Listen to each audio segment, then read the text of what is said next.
Hari Om. Starting with invocation, let us chant the last 5 verses of Atma Bodha. Pratah smarami hridi samspuradatma tattvam Satchis sukham paramaham sagatim turiyam Yasvapna jagara sushuptamaveti nityam Tad brahma nishkalamaham nacha bhuta sankaha Drishyate shruyate yadyad Brahmanon yannatad bhavet Tatvajnanacha tad brahma Satchidanandamadvayam Sarvagam Satchidatmanam Jnanachakshurnirikshate Ajnanachakshurneksheta Bhasvantam bhanumandhavat Shravanadhibiruddhiptaha Jnanagniparitapitaha Jivasarvamalan muktaha Swarnavadhyotate swayam Hridakashodhito hyatma Bodhabhanustamopahrit Sarvavyapi sarvadhari Bhati bhasayate khilam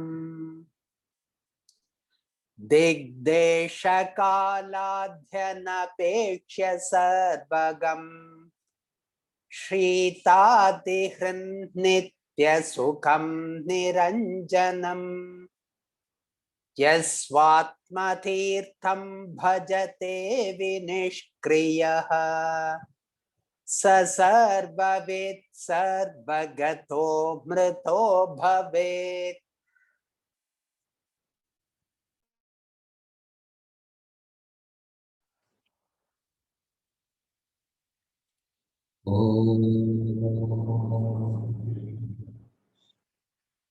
Pratah smarami hridi samspuradatmatattvam Satchit sukham paramaham sagatim turiyam Yat swapna jagara sushuptamaveti nityam Tad brahma nishkalamaham nacha bhuta sangha.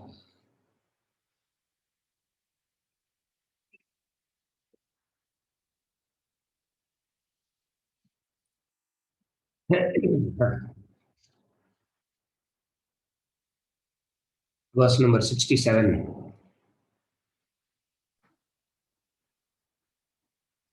Hridakashodhito hyatma Bodhabhanustamopahrit Sarvavyapi sarvadhari Bhati bhasayate khilam Hridakashodhito hyatma Bodhabhanustamopahrit Sarvavyapi sarvadhari Bhati bhasayate khilam.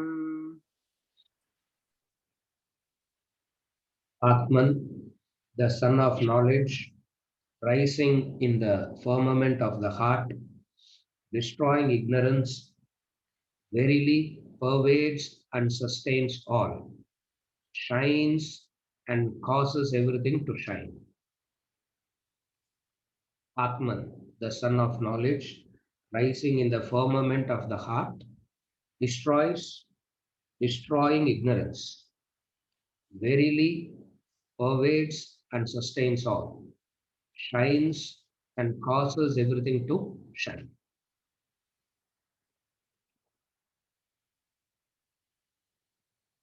A verse where two things are covered. One is the previous verse spoke about the Shravana, Manana, Nididhyasana practices. This verse talks about the confluence of the head and the heart. Last we spoke about Shravana, Manana, Nididhyasana. Here he talks about the head and the heart.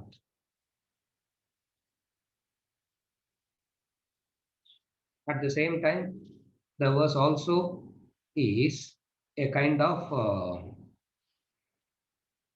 technically summarizing the Atma Bodha again, the concept of Atma Bodha. Now we will see how the verse covers both. First is the use of head and heart.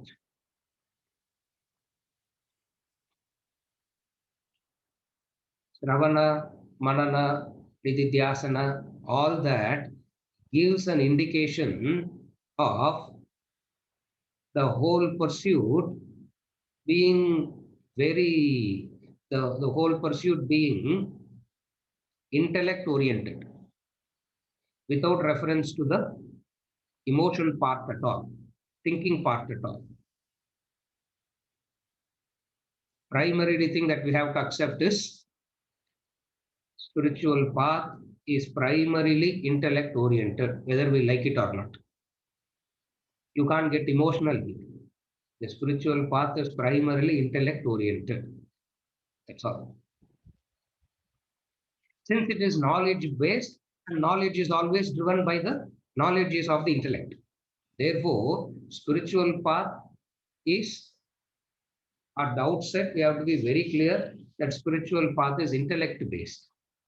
And this intellect, not in conflict with the mind, the intellect carries the mind with it. This is the confluence. In the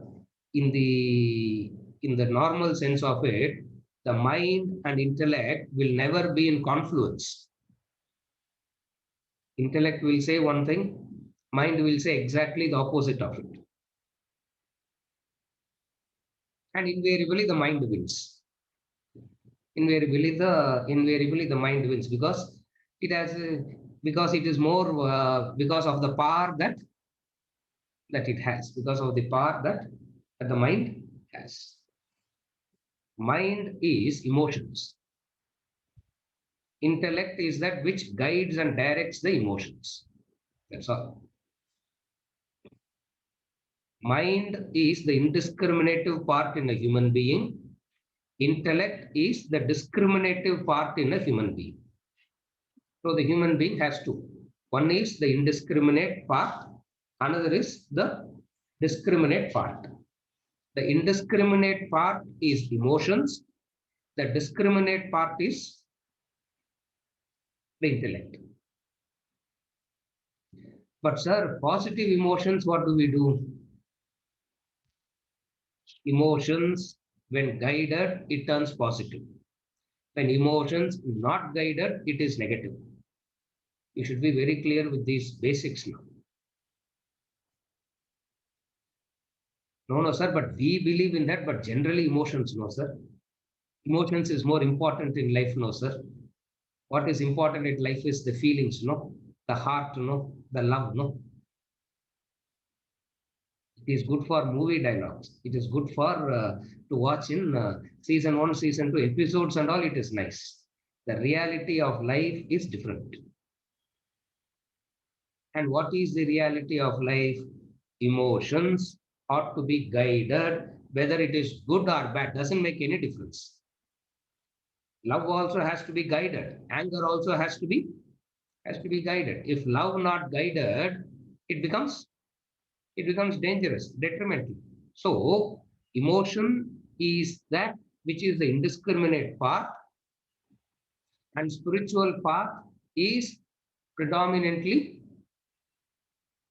intellect based. Knowledge based means intellect based. That's all.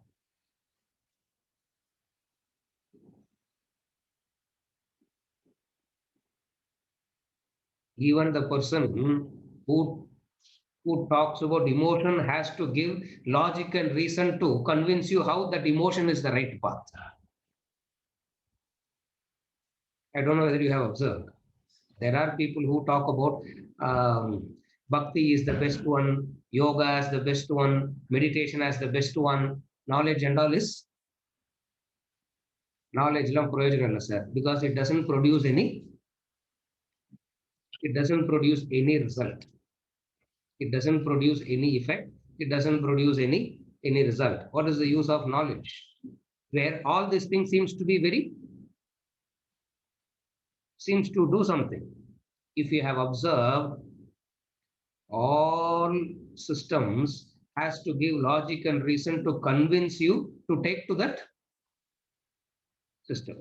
The very fact of logic and reason itself implies that it is based on knowledge. And when you give logic and reason, you can't stop reasoning halfway through. Now you cannot stop reasoning. You cannot stop the reasoning halfway through also. You have to take the reason till the end.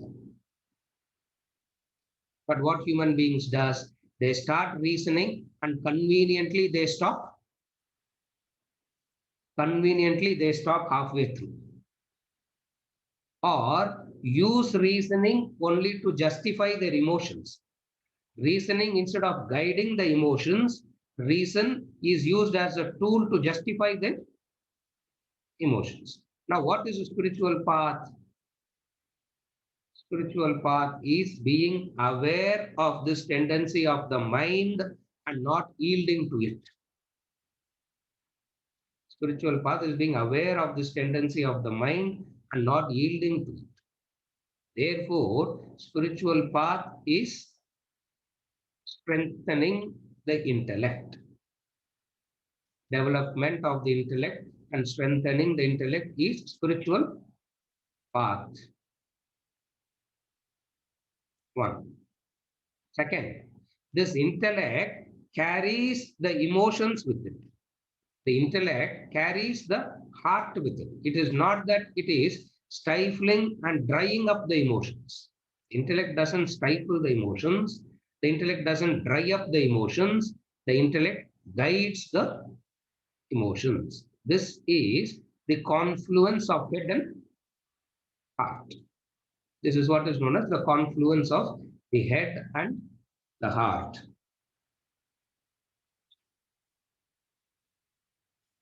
Philosophically, heart means mind, emotions. Head means not the anatomical heart, not the anatomical head. Head means thinking, intellect. Heart means feelings, emotions. Yeah.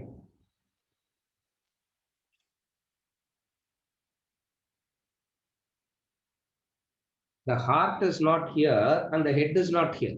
The heart is here and the head is here. It means the head should rule over the heart. That's what it means. It means the head should rule over the heart. In the case of the other animals, in the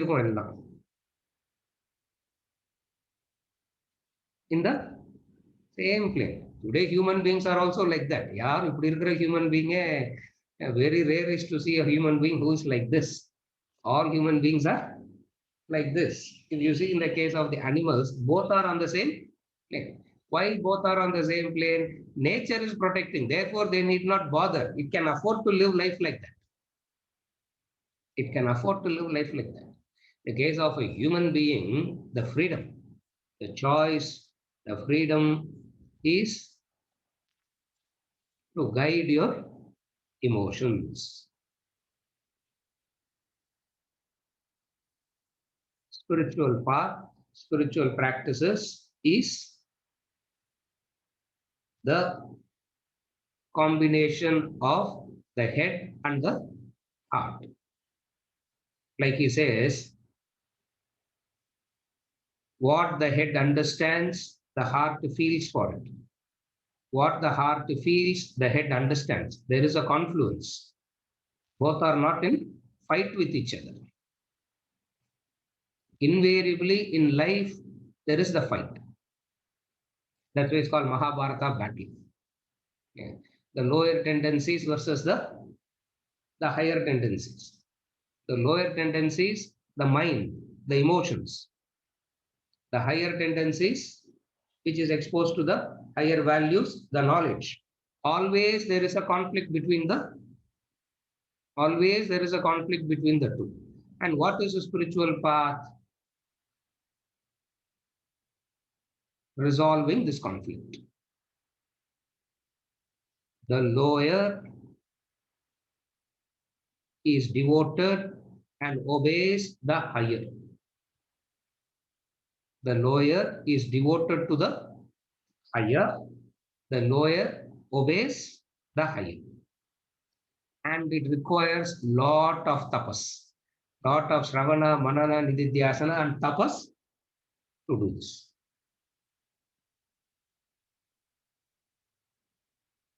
Neither can anybody do it for you. Neither can anybody do it for you. Neither can you listen to anybody like that also. That's why, with all intentions, the person genuinely comes and asks what to do, what to do, what to do. Don't say immediately what to do. It will not work. Why? Half an hour, 1 hour, 2 days, 3 days, 3 weeks, 3 months. The mind takes over. Why? Shravana, Manana, Nididhyasana, tapas is not done. Nothing is done. So what is he saying here? He's kind of concluding. Yeah, last 3 verses I said is kind of concluding. So in conclusion, 2 things will be done in conclusion. The summary of the entire knowledge will be there in the conclusion. The path also will be discussed in the conclusion. So 2 things will be done. One is the summary of the entire knowledge. Second is the path. Now we are reversing it. First we will see the path and then we will see the how each and every word is summarizing. That we will come to later. First is this. A proper combination of intellection and devotion, you evolve to a higher plane. That's what he says.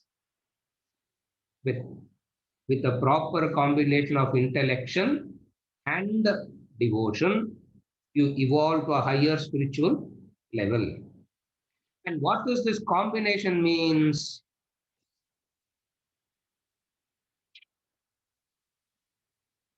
What does this combination means?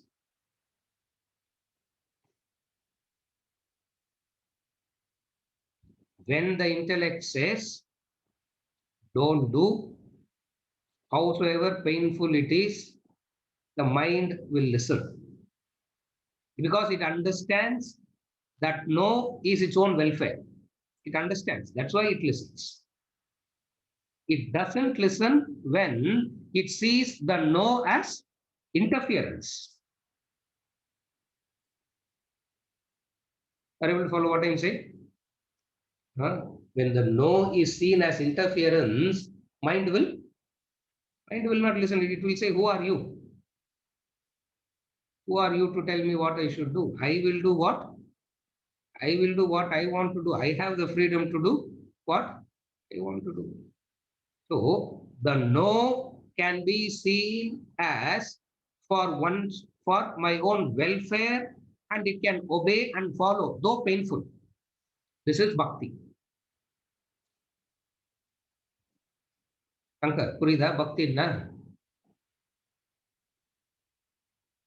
Bhajans paadna bhakti vandruma, sir. Singing. No bhakti is coming. Temple visits. No bhakti is coming. In fact, more politics are coming. Clear?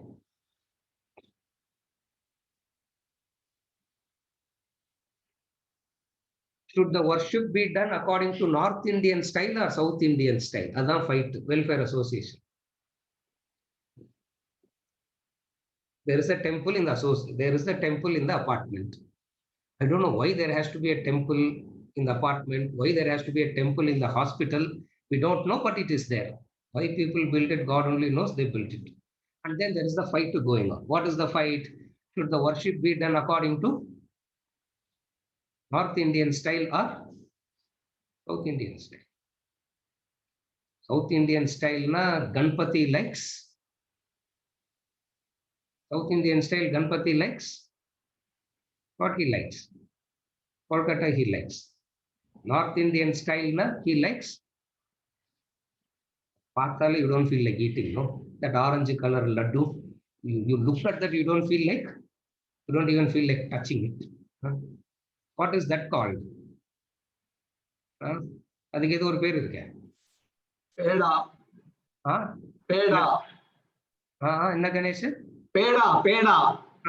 அது என்ன something he's saying, he knows that. I don't know what it is. மோத்தி. அதுக்கு தான் correct. Correct. மோத்தி. மோத்தி. பார்த்தாலே you see the moti, you feel like devotion and all goes out. So fight is going on now. And then they come to reconciliation. What is the reconciliation? Morning moti laddu, evening kodakatta. What is bhakti? The intellect says no. The mind understands that no is for its own welfare and obeys it, listens to it, though painful. This is bhakti. And very rare is to have this kind of bhakti, and whoever has this kind of bhakti are the one who evolves. The one who evolves.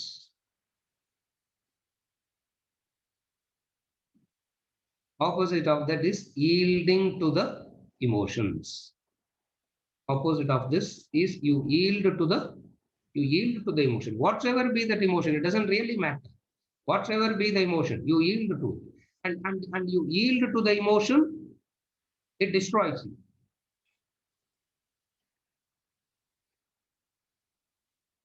In the name of bhakti, you can take fanatic and be extremely destructive. No. What is it? Is it knowledge? It is emotion.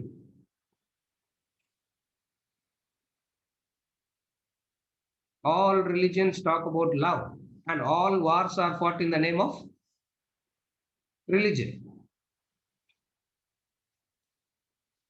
Everybody talks about love, and all fights and friction is because of, all agony and pain is because of what?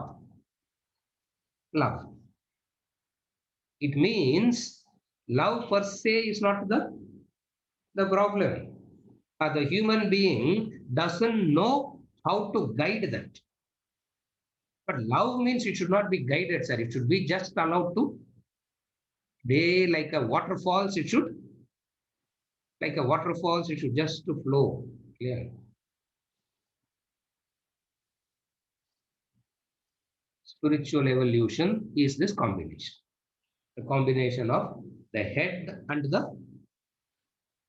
combination, the confluence of the head and the heart. Able to follow? Please understand, confluence means the higher yielding to the lower is not confluence.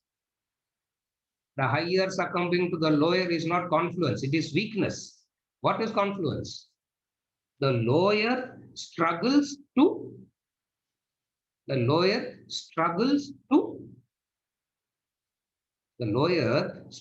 be with the higher. And the higher, what it does, the moment it sees the lower struggling, it makes the struggle as effortless and as conducive as possible.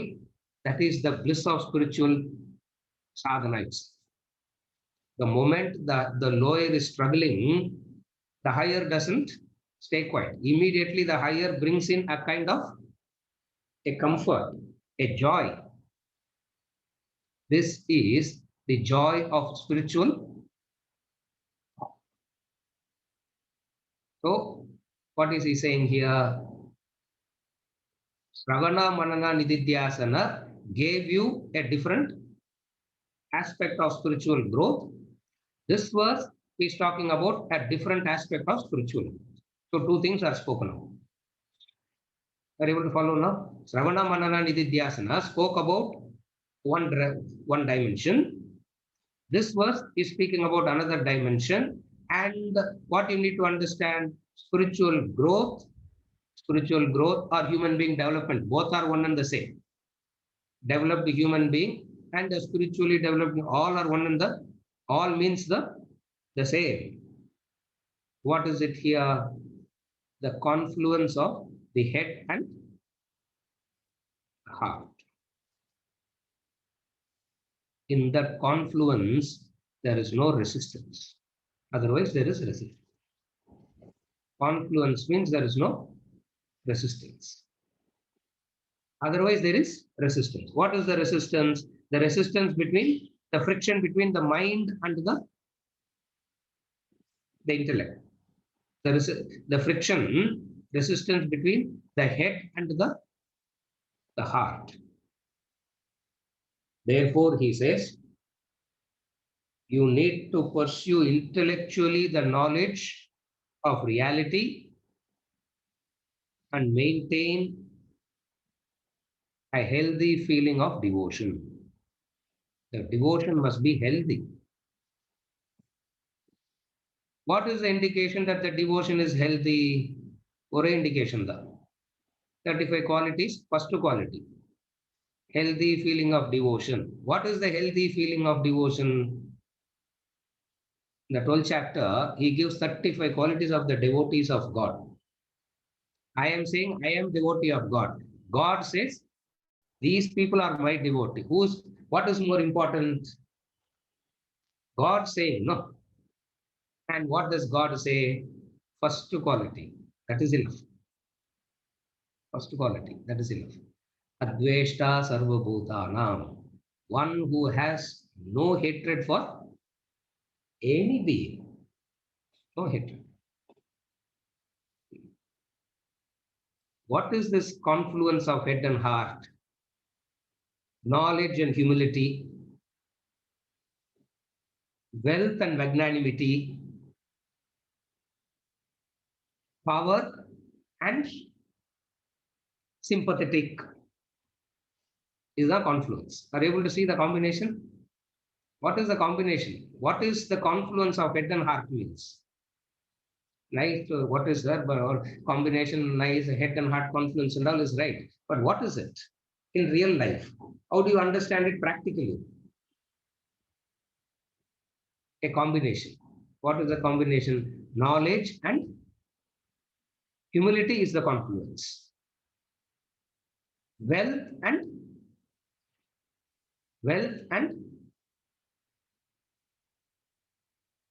Manohar, I forgot what I said.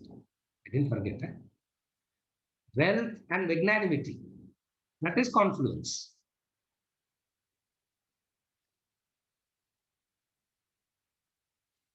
Power and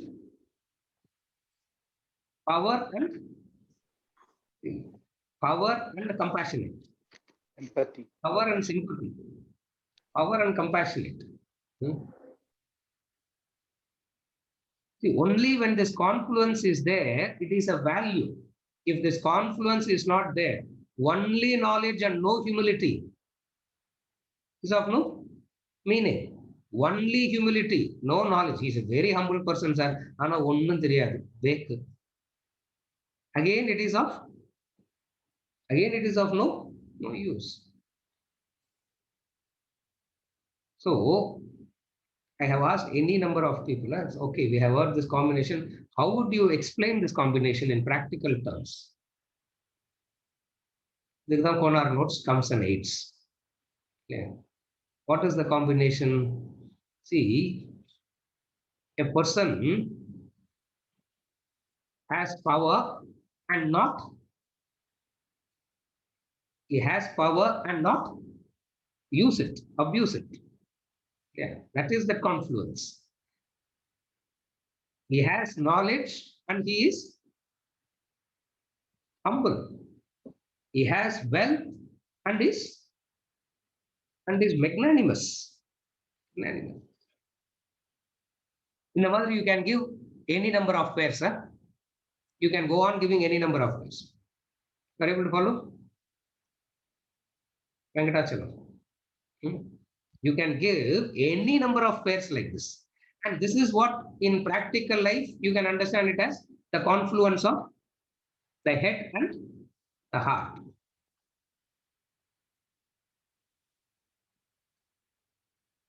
Affectionate, at the same time, where you have to put your foot down, you put your foot down also. That is confluence of head and heart.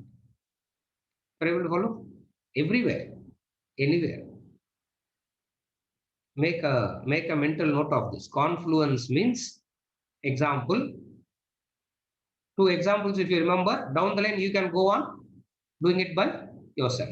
Knowledge and humility. Wealth and magnanimity.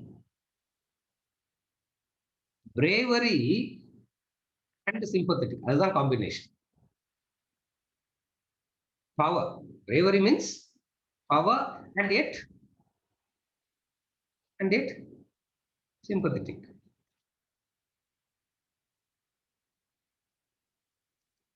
Long back, Swamiji gave this example. It happened, I remember him saying that.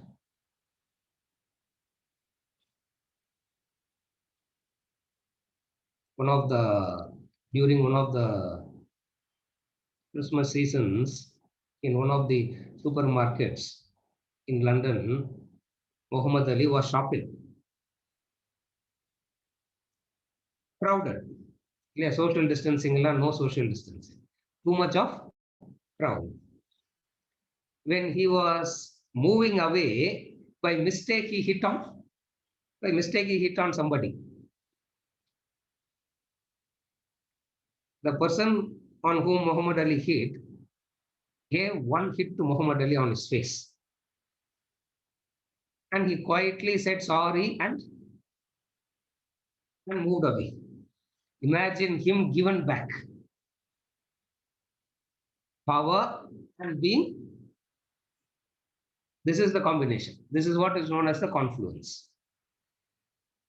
He only said this example. He didn't say that it is a confluence. I derived it as a confluence. And then I started wondering what all it could be, what it could mean. Confluence could mean what in actual terms. Then I came to my own derivation. And I'm not saying my derivation is ultimate or right. You have no choice to sit and listen to my derivation now. I'm not clear. So you have to listen to it. So I derived what confluence means: knowledge and humility. Knowledge is of the intellect, humility is of the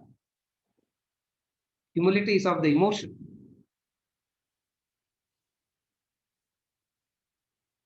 How can the person have this combination? And yet there are people who have this combination and their life is qualitatively different. That qualitatively different life is called a spiritual life, religious life. And Atma Bodha, the spiritual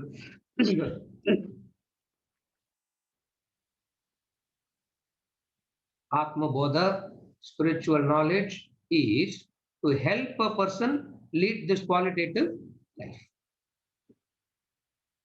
This is the confluence of the head and the heart. While the intellect discusses the real and the unreal, the mind has a healthy feeling of devotion. Healthy in devotion, it is healthy. Why do I have to say healthy devotion? Only to contrast with the superficial surface. emotion. This is the path. So the two things he has said. What are the two things? Shravana, Manana, Nididhyasana in the previous verse.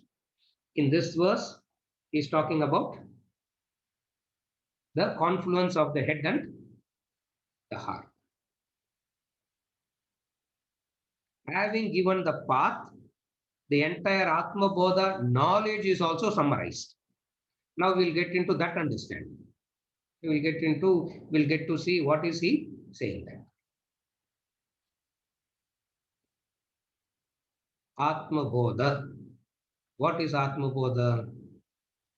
What is the relationship between Brahman and the world? What knowledge is? What is the relationship between Brahman and you? And the world means it can be the macrocosm, it can be the microcosm, it can be the total, it can be the object, or it can be the subject. What is the theme? What is the relationship between you and world? That is not the theme. What is the theme? How to help you relate to the world better? That is not the theme. What is the theme of Atma Bodha? What is the relationship between you and Brahman? What is the relationship? Brahman is the supporter, you are the supported. Brahman is the supporter and you are the supported. Brahman is the supporter, the world is the supporter. Examples. Same Atma Bodha, 3 examples in 3 different places, 3 examples. Like the rope and the snake, like the sand and the mirage, like the waker to the dreamer. These are the examples he gave in this text. The rope is the supporter. Rope is the supporter. Snake is that which is supported.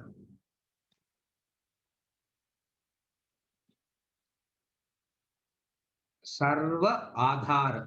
It is the Adhara for everything. The base, the Kutastha for everything.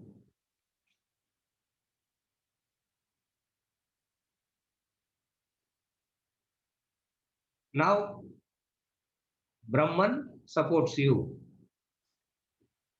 And then you go one step higher and say,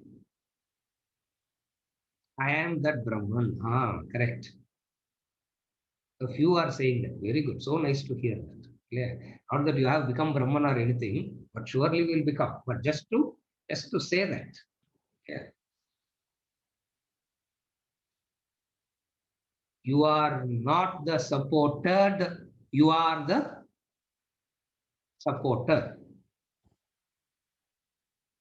Are able to see the distinction? Are able to see the growth in thinking, the 2 levels in thinking?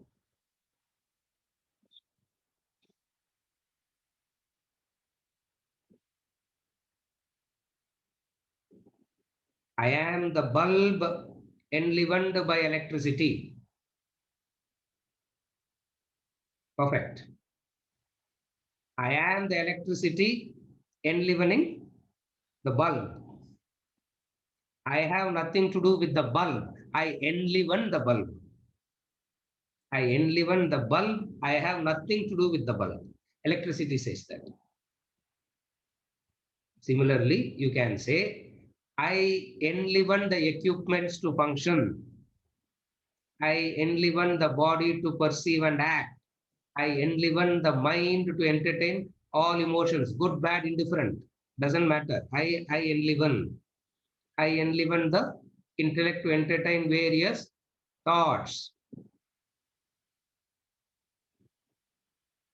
Sarva Adhara. Now we go into the verse. Where is it said? Sarva Vyapi, Sarva Adhari. If you read the second sentence, Sarva Vyapi, Sarvadari. Sarvadari has to be split into two. Sarva Adhari. Adhari means supporter of all. Sarva Adhari means supporter of all. Sarva Vyapi, all pervading. So it is Sarva Vyapi, it is Sarvadhari.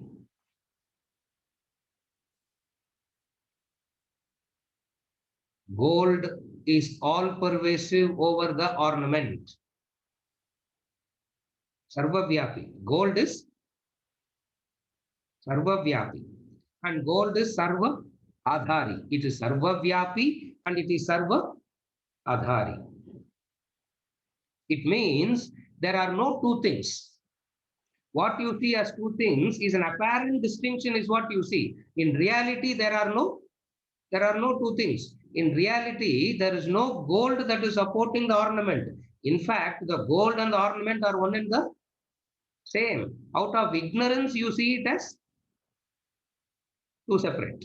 Out of ignorance, you see it as two. So, where there is ignorance, you see differences.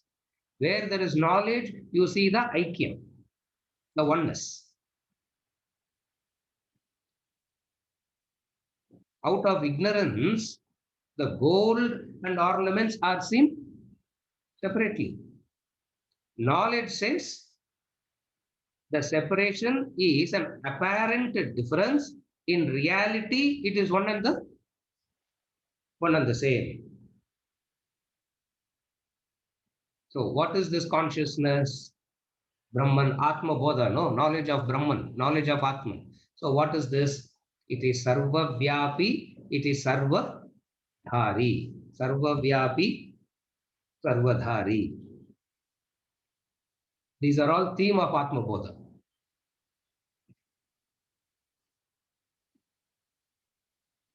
Second, Bhati. Sarva Vyapi, Sarva Dhari, Bhati. Bhati means self-evident.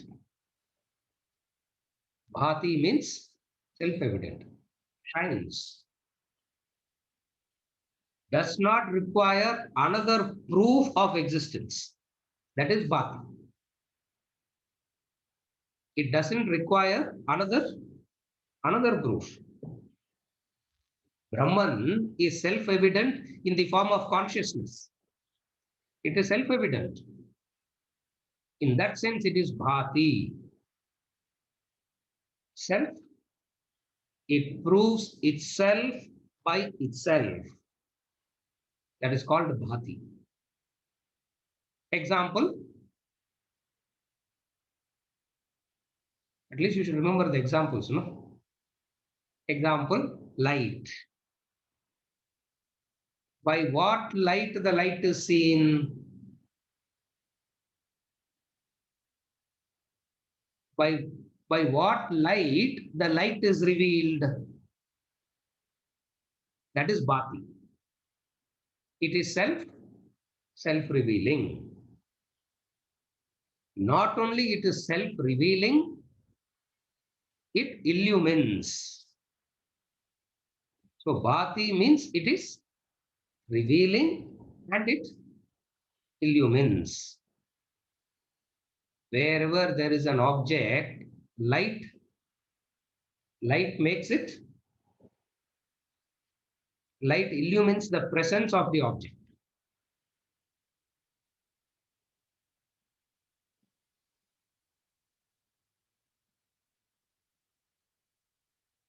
All are illumined by light. By what light the light is illumined? These are all Vididhyasana. These are all higher contemplative things, Vididhyasana thing. Any number of times in a day, you have to keep asking this to yourself. By what light is the light revealed?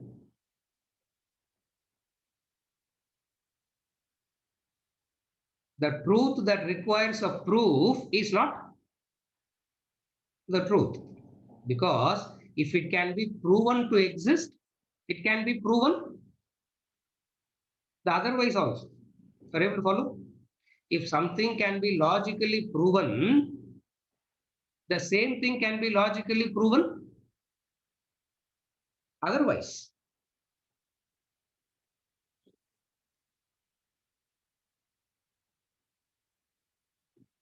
And Brahman is not like that. It is bhati. It is self-evident. It is self-shining. I'm not going into the details of all that. We have covered all that. This being the summary, we are touch basing on the concepts that he has been talking all along in this Atma Bodha. Bhati akilam bhasayate. Bhati means self-evident, shining. Akilam bhasayate. Akilam bhasayate means it reveals everything.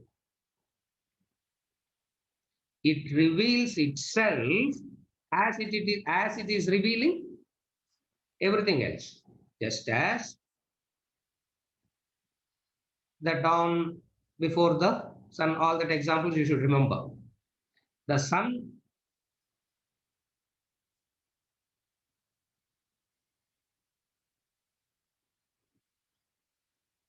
declares its arrival. At the same time, it enlivens everything else also. You see the sun by its own light, and you see everything else in the sunlight. The sunlight, the sun is seen by its own light. That is bhati. Akilam bhasayate. What is this akilam bhasayate means?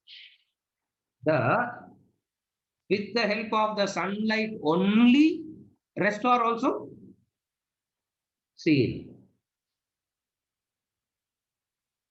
Therefore, what do you understand from this? Here only we can go into a analysis.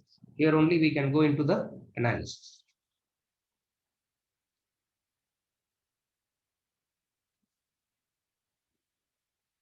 When you say, I see, take an example. When you say, I see, with what you see?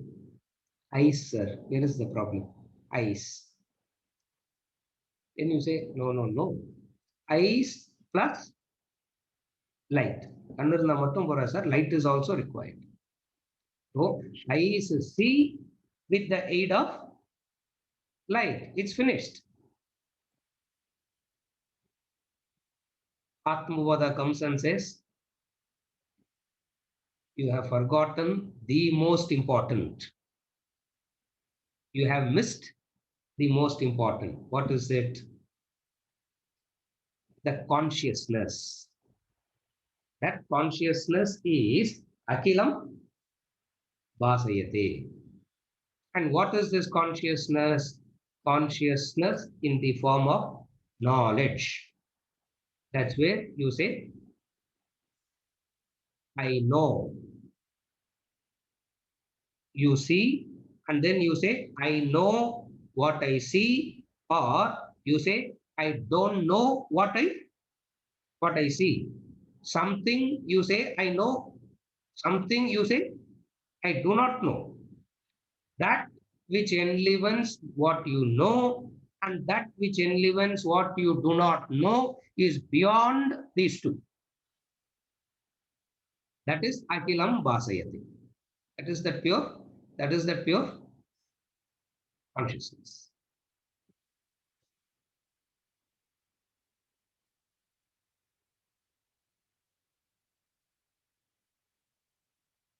The subject is matter.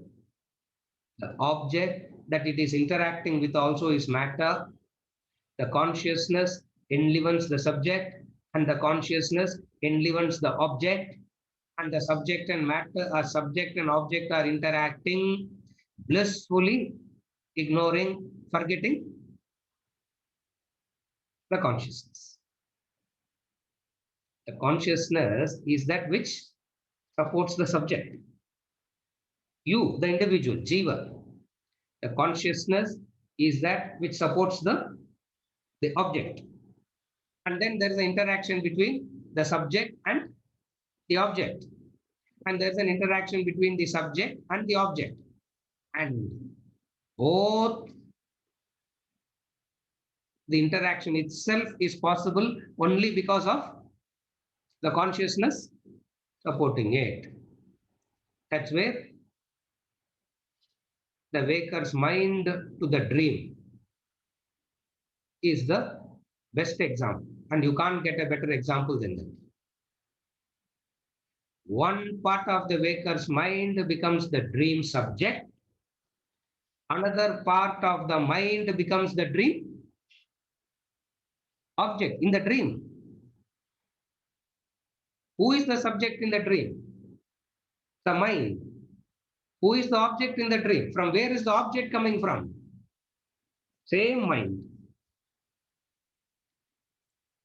If this, thank God to these great masters, how they could even conceive of all this and connect it. If this waker dreamer is not explained, this Akhilambati consciousness is simply, it's impossible to understand. There is the dream. There is the dream phenomena. Again, I'm repeating. There is this dream phenomena. Sir, we have heard this million times, sir. Oh, sir. Neenga waker dreamer aaramchale, we feel like, yeah, we feel like yawning, you know.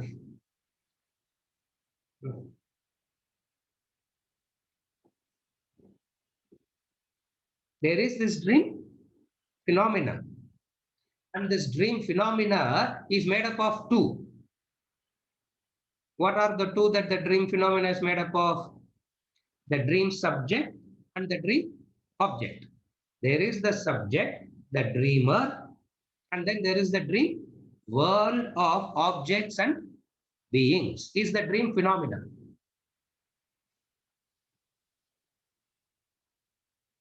Impossible for the dreamer to accept that there is something in common to the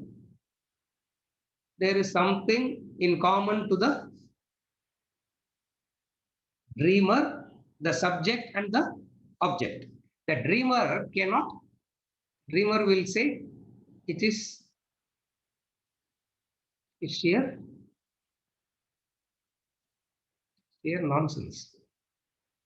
I have a separate individuality. Everybody has their own separate individualities. How is it that all are springing from the one? Vedanta class, as it is, people are slightly off cases, and Vedanta makes it complete. So absurd it is. So absurd on the one side, it is so absurd. And yet, upon waking up, you understand what?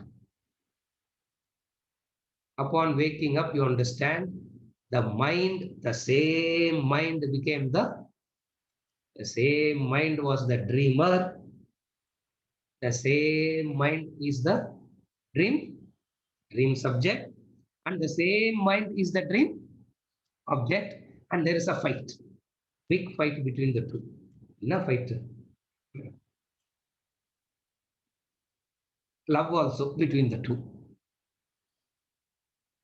Mandukya Upanishad says it is insanity, it says. It is insane if you don't understand it. If you understand it, it's a leela. If you understand it, it is a play. If you understand it, it is a sport. If you understand it, it is joyful, cheerful, ananda it is. If you understand it. If you don't understand it, it is what is it? Just as the one mind became the two. Did it actually become the two?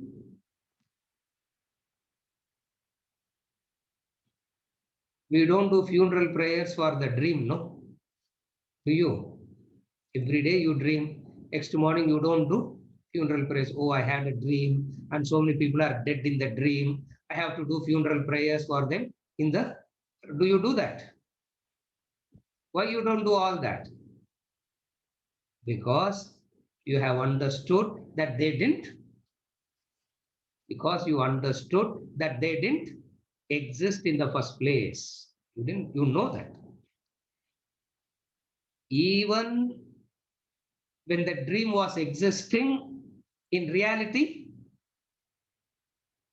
it wasn't there. It is just a figment of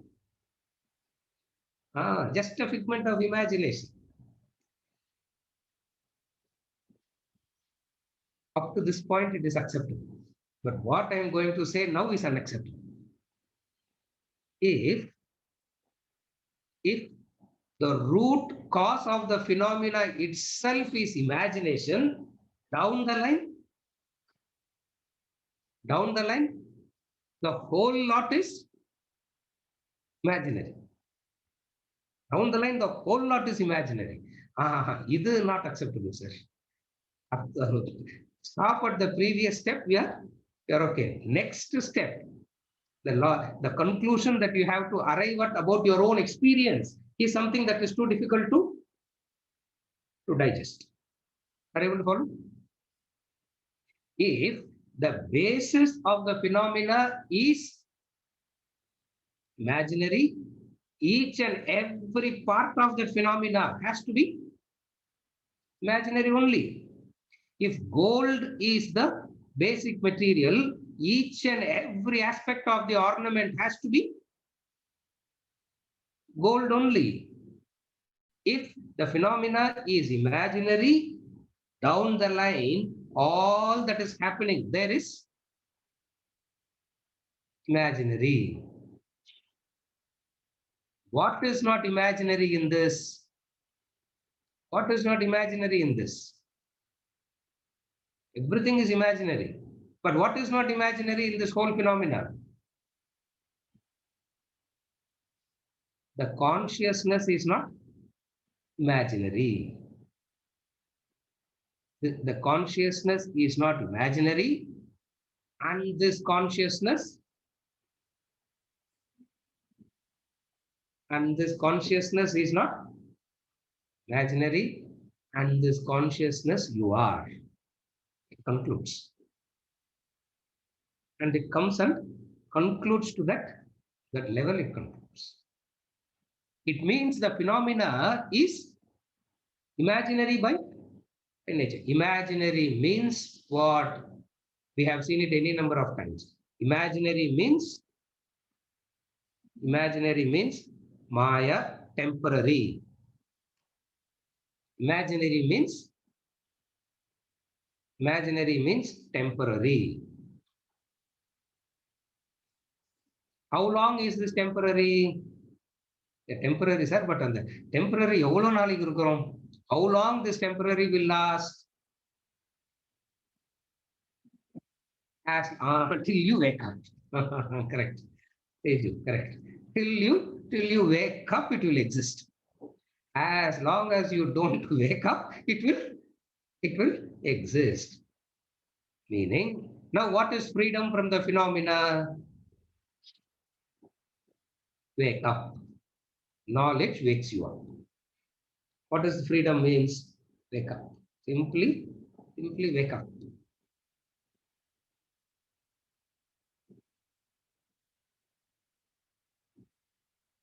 What is it that pins you down? Ignorance. What is it that pins you down that you are not able to wake up? Ignorance. What is the ignorance? Inability to digest the fact, inability to accept that this is temporary. Inability to digest, inability to accept the fact that it is temporary. So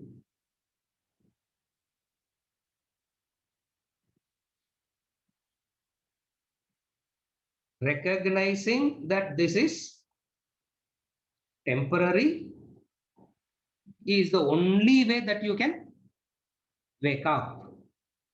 And as long as you believe that this is real, as long as you believe that this is permanent, you can never wake up. नासतो विद्यते भावः नाभावो विद्यते सतः उभयोरपि दृष्टोऽन्तः त्वनयोः तत्त्वदर्शिभिः. Chapter 2, verse number 17, 18.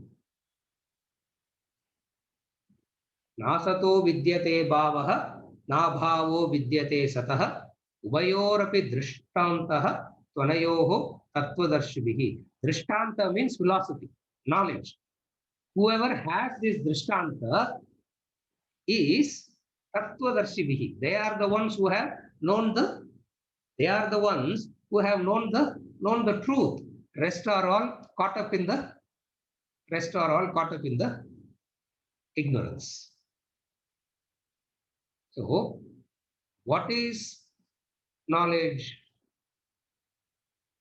Knowledge of reality, the intellect. Now combine these two to the sadhana. What is the knowledge? Intellect. A constant awareness. A constant awareness of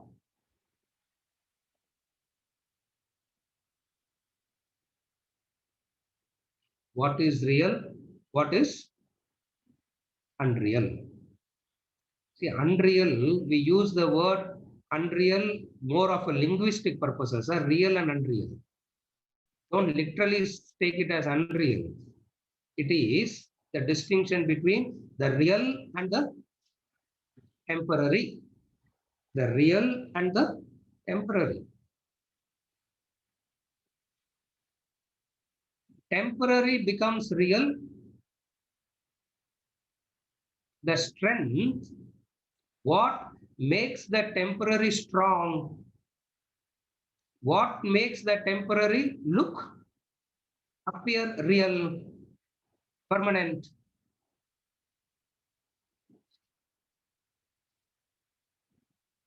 What makes the temporary appear permanent?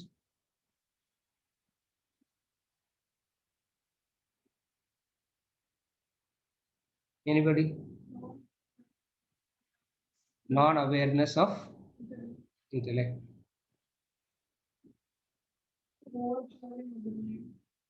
Overpowering of the mind. Raghu, perfect. Raga Dvesha. Raga Dvesha. It is the Raga Dvesha that makes the. Yeah. Only Raghu has passed Atma Bodha. Okay, he has passed Atma Bodha class. Raga Dvesha. It is Raga Dvesha that brings the intensity to the temporary and makes it appear to be permanent. Therefore, though in reality it is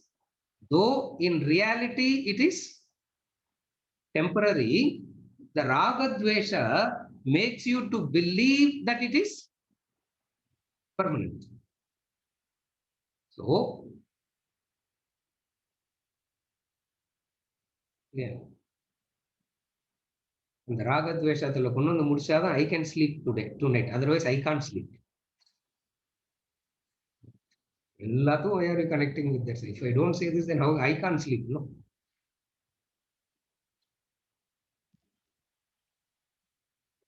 Always ask this. Knowledge has established very clearly that it is temporary. Your own experiences explains that it is temporary. And yet, though knowing that it is temporary, what is it that is? What is it that is keeping it permanent? That sense of permanency, the sense of longevity, raga and dvesha. But this raga dvesha is not leaving me, sir. You are not leaving raga dvesha. You are holding on to it. It's not the raga dvesha is holding on to you. You are holding on to it. And you don't know that you are holding on to it. You don't know that you are holding on to it. If you do not, if you have rightly understood, raga dvesha cannot come and hold on to you. Example, if you have the right knowledge and right understanding, you would have grown and raga dvesha will not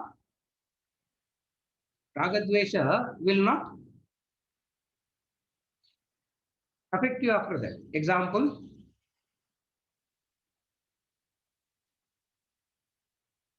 when you are a child, so much of affinity to the toys. Now what happens? Now what happened to the toys? Toys are there still. Toys are there. You are also there.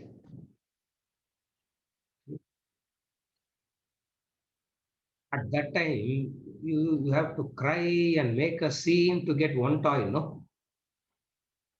You have all the wealth now. You can fill your house with toys.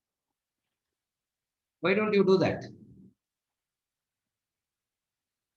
Don't do that. Huh? Or if you are doing that, don't tell us. Yeah. You are still doing that, don't tell us. Listen, even now, wherever I go, I have to carry my teddy with me. I can't sleep without my. What happened to that? Toys are there. The affordability is there. Nobody can stop you from buying it. Why don't you fill it up? You have grown. You have grown. Knowledge helps you in this growth. Tragically, we have picked up another toy. That is a different story. Yeah. Tragically, leaving one toy, we have picked up another toy. What toys makes our joys, he says. What toys makes our joys? What are the toys that makes our joys?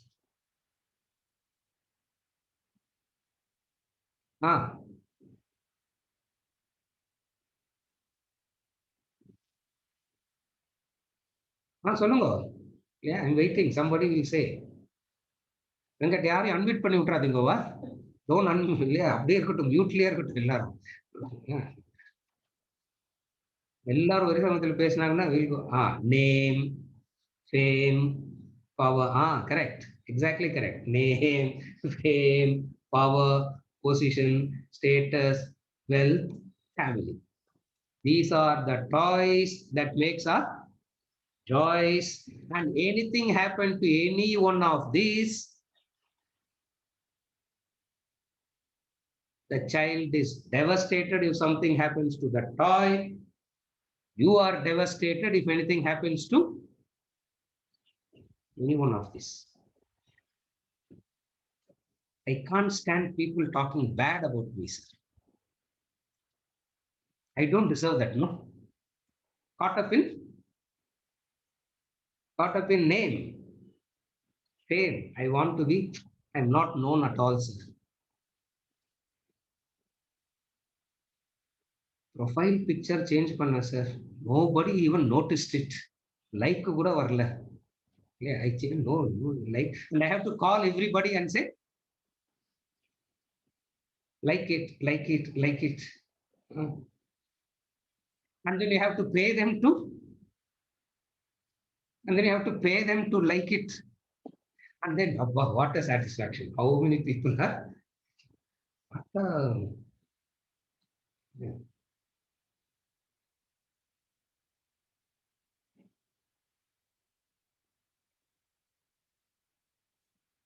wealth.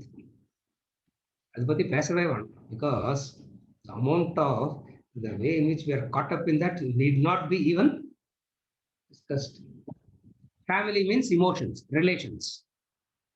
Family means emotions, relations. Therefore, the temporary is temporary. Knowledge is recognizing the temporary as temporary. That's all. It is not that the permanent somehow you are converting and making it to appear temporary. Temporary is temporary. The moment you understand it as temporary, you start giving it the right value. The right value that you give with this understanding is called renunciation. Capacity to give the right value. What is the right value? The right value you give. Temporary it is. It is temporary.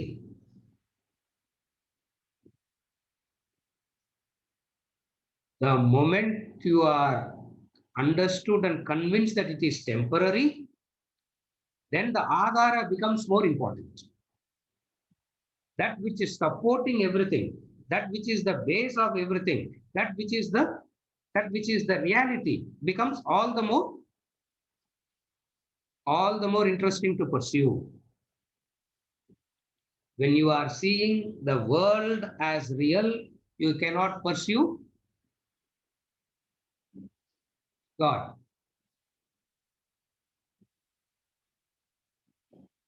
Monday to Saturday, world is real. Sunday alone, God is real. You can't serve two masters at the same time. Ramatirtha. He said, you can't serve two masters at the same time. You can't serve two masters at the same. It's not possible. And the mind always in the confluence. Mind tries. This is the confluence that the mind tries. What is the confluence? Little bit of world and little bit of God. Vivekananda said,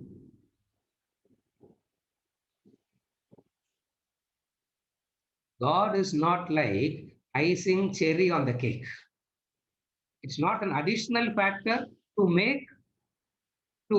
bring a completeness to life. It is not that. It is this or that. This or that means what? Permanent or temporary. Atma Bodha says there are these two things. What are the two things? There is the temporary, and then there is something which is the adhara that is supporting the temporary. By the process of Sravana, Manana, Nididhyasana and the confluence of head and heart and all the sadhanas, tapas, you would come to recognize. Why so much of Sravana, Manana, Nididhyasana and all that? Confluence of head and heart and all that. You are not willing to let go of the raga, dvesha.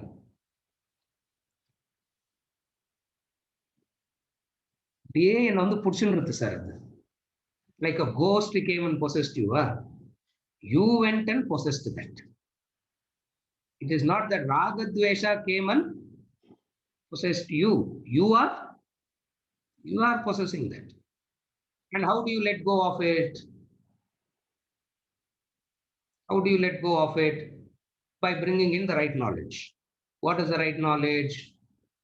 Howsoever great it is, howsoever good it is, howsoever best it is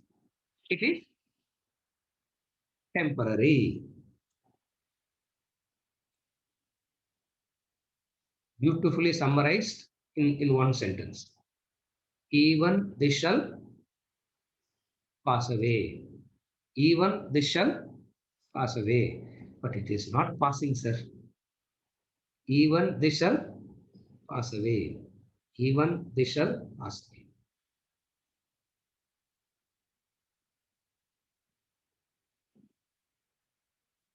Verse number 67 over. Atmabodha. Last verse is a Palashruti, a general declaration, which we will do next class, not today. Next class. A Palashruti. Palashruti means a general declaration, which we will see in the next class, and we would conclude Atmabodha.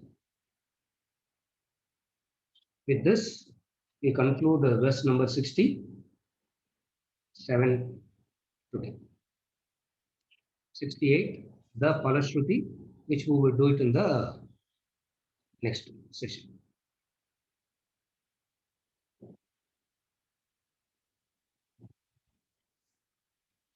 Anything, Venkat?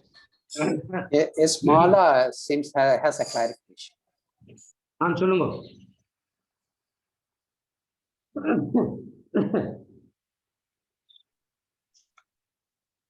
Hello. சொல்லுங்க. Yes. Okay. Sir, திருப்பி I am just getting into that single point, sir, that I am not able to understand. Okay. I mean, all this, I understand that Raga Desha is the pillar of it, that we need to get out of it. So I have 3 questions in this context.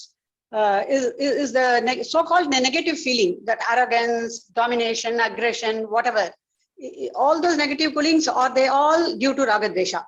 That's number 1. Number 2, if I need to get out of Raga Desha with the intellect and etc., does it mean that I should simply accept all the happenings around me after doing what I should do? Number 3 is, then how do I know that I have done my best? Best in the sense, in the right way, to reduce my suffering, or to reduce, or to make changes in me, or whatever. How do I know that I've done my best? I have traveled the correct way, in order to conclude that, okay, I have done my best, and hence I'll accept. So these are my.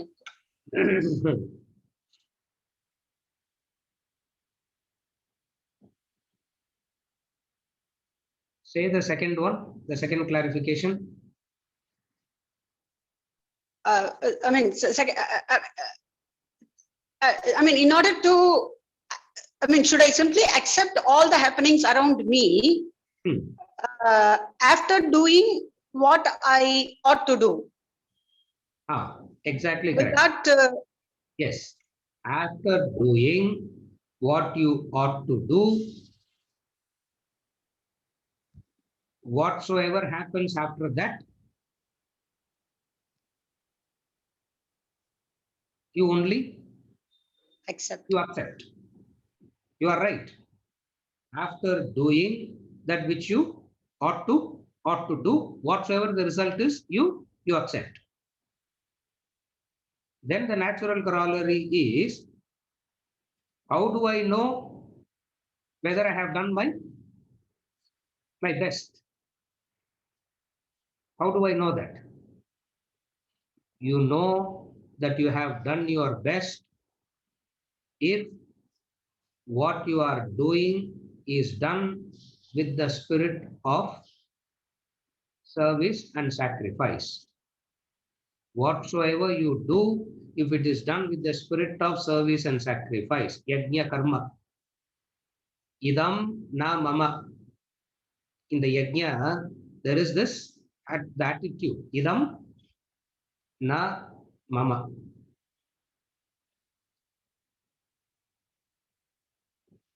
कर्मण्येवाधिकारस्ते मा फलेषु कदाचन मा कर्म फल हेतुर्भूः मा ते संगोस्त्व कर्मणि. Your adhikara is in karmani eva adhikaraha. Your right is in action only, not over the result. That is explained very clearly. Then the next question, how do I know whether I am doing my best? How do I know that? to the best of your capacity and ability, you bring in the attitude of service and sacrifice. Only that much you can do. The best is not determined by the result. The best is not determined by the result. The best is determined by the attitude with which you do the action. What is the attitude? The attitude of service and sacrifice. To thine own self be true. To thine own self be true, and it must follow as night the day. Thou canst not then be false to any person. Shakespeare.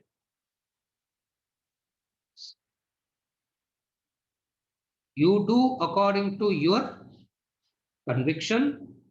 You do according to your conscience. Wherever you have a doubt, you take guidance. Are you able to follow the answer to the third?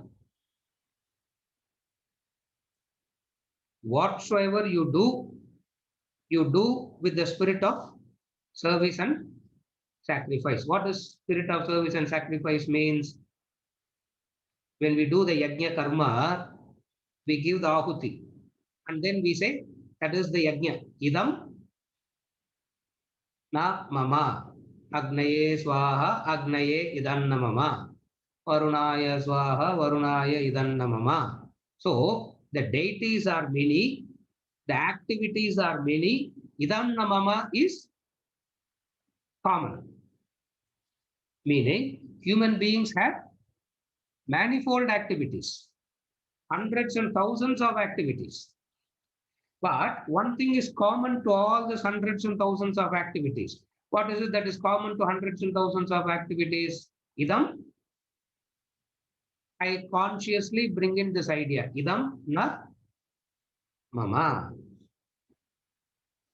So wherever you have brought in this awareness of idanna mama and did whatever you ought to do, you have done your best. This is how Bhagavad Gita tells us how to know for myself whether I am being conscientious, whether I have done my best or not. How? This is how. What makes an action the best is not the skill, not the result, the attitude with which you do. That's why Swamiji always says, it's not what you do that matters, it is how you do. How means with what? With what bhavana you do, with what attitude you do. So in and through the hundreds and thousands of activities that you do, one thing in common. What is it? Idam na mama. Idam is this, na mama, not mine. This is not mine. When I say this means what? I don't arrogate the doing. I don't arrogate the result of the doing. I don't arrogate the doing. I don't arrogate the result of the doing. When I am bringing in this awareness, it means I am doing my best. This comes through repeated practice. You need lot of practice, lot of training to do that. Because idanna mama, mind will forget. Mind will forget and it will get involved. It will get involved. Why it gets involved? Because it is in conflict with raga and the obligation is in conflict with raga dvesha. Elsewhere, very beautifully in Vedanta treatise, he says, the ability to adapt action to obligation. The ability to adapt action to obligation, not driven by likes and dislikes. The ability to adapt action to obligation, meaning there is nothing that comes out of that person other than obligations. It's a training. You need to train yourself. There will be 1,000 times the mind will slip. 1,000 times the mind will slip. Million times the mind will slip. Tapas is to bring it back, not to whip yourself, not to say I have done a sin. What is the prayasita for all that? Not getting into that, not getting into the sinner, not getting into the sinner mode, not getting into the sinner way of thinking. Mind slips, but I bring myself back. The mind slips, but I bring myself back. How do you know that you are doing your best? In Vedanta treatise, when he's talking about Karma Yoga, he puts it very beautifully. The ability to adapt action to obligation. It means Raga Dvesha can drive your action, obligation can drive the action. So the ability to adapt action to obligation. And what is the adaptation here? Idam namama. You do your obligation with the constant repetition. What is the constant repetition? Idam namama. That's why in the 4th chapter he says, Sarva karma kilam partha jnane parisamapyate, he says. All actions lead to knowledge, Arjuna. What are you talking? Verse number 32. Verse number 32, chapter 4. Sarvam karma kilam partha jnane parisamapyate. All actions inevitably will result in wisdom. What type of actions? Yajna karma. Yajna type of that. That is implied there. What type of actions? Not Ragadvesha type of action. Yajna karma. And what is yajna karma says? Idam na mama. So to answer Mala's clarification, the third one, how does one know whether I have done my best or not?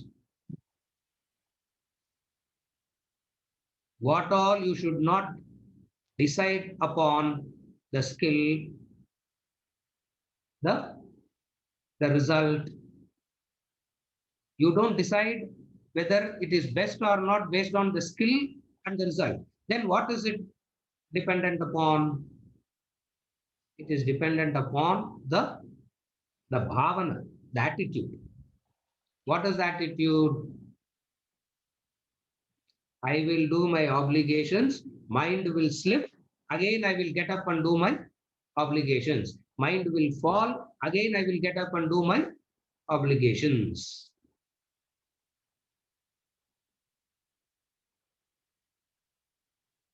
Obligations is defined by what? See, obligations, if you know what defines obligation. Otherwise, obligations is a burden, is a pain. What defines obligations? Sense of gratitude. Actions, obligations, which are defined by a sense of gratitude, done with attitude, idam na mama. So what does it mean? Gratitude. So doing your best means what? Gratitude plus not mine, idam na mama. Gratitude plus not mine. Gratitude plus not mine. If this combination you bring in, you are doing your best. Best is not dependent by the skill. Best is not dependent by the result you get. Best பண்ண result வரணும்ல sir. எவ்வளவு ஸ்கில்ஃபுல்லா பண்ணியிருக்கிறேன்னா result வரணும்ல. Clive says, the lion is perfectly skilled and designed to kill. The deer is perfectly designed to escape. Both are perfect. And on any given day, what will happen?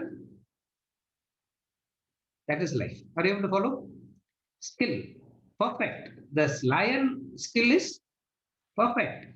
The deer skill is also perfect. Therefore, the result is not decided by the skill. The best is not decided by the skill.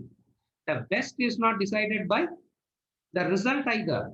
Then what is it decided by? Two things: obligations and idam na mama. The other side of obligation is gratitude. The gratitude and the obligation within brackets solite illanna. If you don't remember gratitude with obligations all the time, obligation becomes a burden. Obligation becomes a pain. Obligation becomes a burden. This is how you know whether you have done, whether you are doing your best. Doing your best present tense la paranga. Whether I have done nanu past tense la don't see. Don't ever do postmortem. Past tense la poi paakave pakadunga. As I am doing, present tense la paakam. And that is more important, because in like present tense means what? As you are doing, you are trying to bring, you are making an effort to bring this awareness. As you are doing, you are trying to bring this awareness. And while you are doing, you try to bring it, is what helps you to transform, grow. That's why I said do it in did I do my best in Bagadingo? As you are doing, try to remember these two. What are the two? Obligation and idam namama. And obligations is out of gratitude. So gratitude na obligation. Obligation na gratitude. Both are one and the two sides to the same coin. So either you can say gratitude plus idam namama or obligation plus idam namama. While doing, you are doing your best.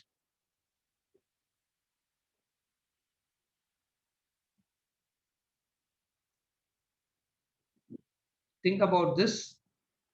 Mala, if you still have anything to ask, you can bring it up again. We will discuss it. Think about this. If you still have something to ask, we will take it up again. But today I gave you something to think. How do I know whether I am doing my best? Obligation plus idam namama. Or obligation word burden feel pannelna doesn't matter. Replace it with the word gratitude. Sir, gratitude எனக்கு பிடிக்கல, obligation எனக்கு பிடிக்கலன்னா clear. God will be with you. What else to say after that? Clear. God will be clear. God will be with you. You not you Mala, I know. I'm saying you in general. Yeah. Because people say, sir, gratitude is also very difficult, sir. Again, sir, naane gratitude karma. Why not the other person have gratitude? And talk beyond here. Impossible to understand. Okay, sir, obligation, obligation. Don't the other have obligation? Gratitude, no, only me. Why not the other? It has got nothing to do with the other. It has got to do with you as an individual. Seriya? With this, we conclude for today. Next week, we conclude Atmabodha. Hopefully, yeah, I don't know. Hopefully.